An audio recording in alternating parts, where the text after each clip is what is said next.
In 1990, I was called to be the pastor of Old First Presbyterian Church in San Francisco, and one of the first people I met there was an elder named Pamela Byers. Pam was deeply committed to the church and gave herself over to the ministry of our congregation in every respect.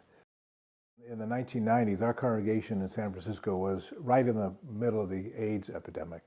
Pam was very much instrumental in helping us respond to the human need that was right in our midst.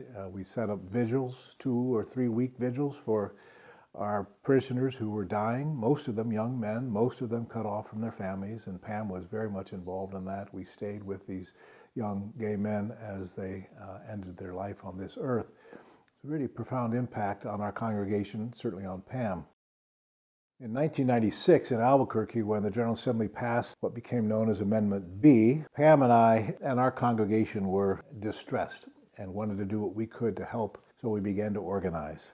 Pam was brilliant at this because she was so personable and energetic and just had this kind of deep well of spirit that we drew upon again and again.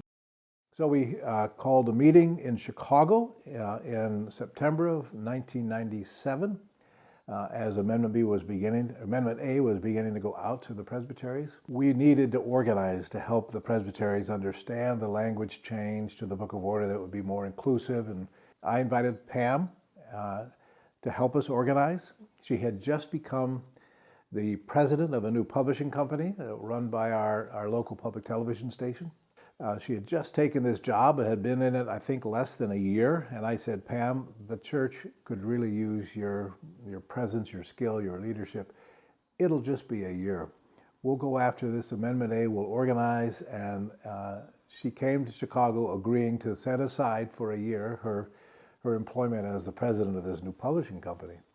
Well, 15 years later, we finally got, the church finally decided to open itself to a more inclusive posture.